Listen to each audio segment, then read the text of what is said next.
Hey guys, it's Interior Auto Mechanic. Today we're going to be working on a 2007 Toyota Yaris hatchback. It's got a 1NZ-FE engine in it. They use this motor from basically 2006 all the way up to 2018, I believe, for Yaris's. Real easy way to check if your motor looks like this, and if you see a sticker that says 1NZ-FE, there, or on your intake manifold it's stamped as well. This is going to be the same procedure or very similar to the first generation Scion XAs and first generation Scion XBs. Also, Toyota Echo uses the same exact motor. This motor's been around for, I guess, over 20 years at this point, or almost 20 years, and used in multiple different vehicles. So it's a really easy motor to work on. But yeah, let's go ahead and jump into it. First and foremost, make sure your battery is disconnected.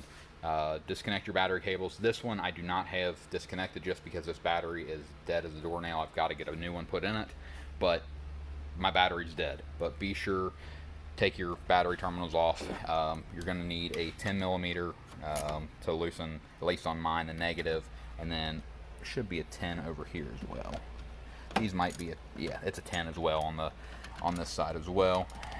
And you're gonna have to ignore my gnarly burn mark on my arm. I was cooking the other night and burnt myself on accident. So anyway, make sure the engine's good and cooled off. You don't want to be doing this when it's hot for your safety. You don't want to burn yourself like what I have done in the past.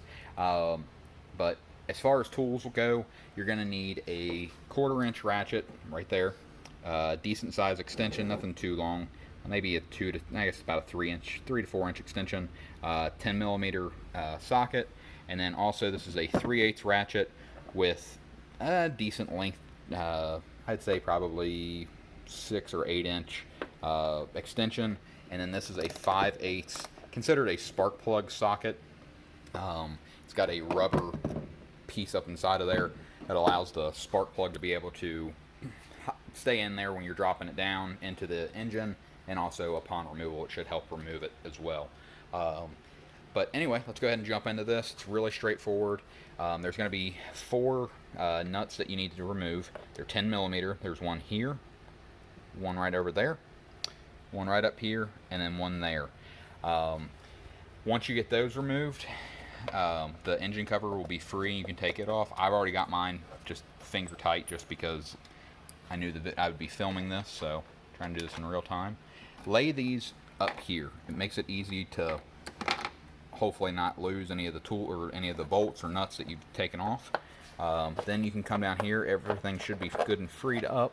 Just going to be gentle. You can lift up. Probably easier to lift from the back a little bit and up. These have little slots in the front that are cut so that you can just slide that up. But just be gentle because that is plastic. After that, we're pretty much right there. You're at your coil packs. You've got 1, 2, 3, 4, and these are held in by 10 millimeter bolts. So there's a 10 millimeter here, another one here, another one there, and then there's one right over here as well. These plugs, be sure that you remember the layout of what one plugs into which. It's kind of hard to screw this up because there's only enough wire there. You know, it's hard to take this one and put it into this one, or vice versa. Just make sure that you're plugging them back up to the right ones. To remove this plug, this is actually the coil pack that I had to remove before. You're going to push down on here and then pull straight out.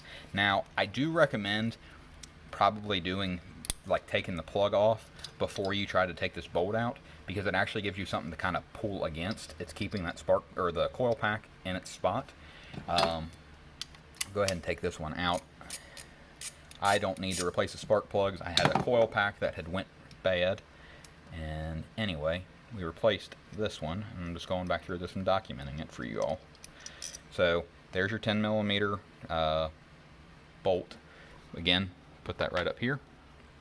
So when you get to this point, sometimes these can be stuck down in there. You might have to wiggle it back and forth and just pull up gently.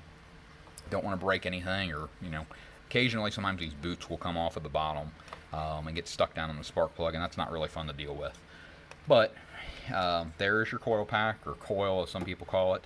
And then down in that hole is your spark plug. Easiest thing to do, take your extension off of your ratchet, so you just look like this. Take it and put it right down in there. Go ahead and make sure that you are on the spark plug. Like, you should be able to put it down on there and then wiggle it back and forth, and you'll know that it's locked on. And then you're gonna loosen. You can go ahead and put your 3/8 ratchet back on there, and then you're just gonna loosen it. So I'm not gonna take this one out, but you're gonna turn this counterclockwise, and then that will remove it. You'll feel it'll get really easy the further, like the more times you turn it counterclockwise, and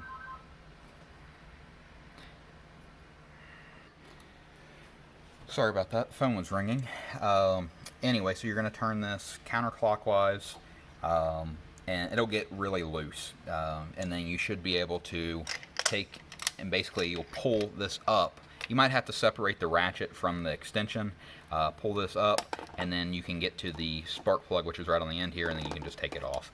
And then you'll put new ones down in there, put them on your socket, and then stick with the extension, put it down in the hole, thread that on easily by hand. Like, just be real gentle with it. You don't want to cross thread it. You definitely don't want to break off a spark plug down in the cylinder there. It's not a fun time. It's not, you can repair it, but it's a pain in the butt. But anyway, I'm going to get this put back together. Once you have done one of these, it's pretty much the same process all the way across. So you can definitely manage it if you have, basic tools and just a little bit of time and patience. Don't rush anything. Definitely don't break these plugs. You just push down, pull out. Again, really straightforward. Anyway, if you can consider sharing this video, subscribing, or commenting down below if you've got any other questions regarding Yaris's or any other vehicle for that matter. If I can walk you through whatever you're trying to do or try to help you out a little bit, I definitely will. It's not a problem whatsoever. But yeah, I try to respond as quick as possible. So, like I said, if you could subscribe, it would mean the world to me. I really would appreciate it. But anyway, good luck on your project and have a great day.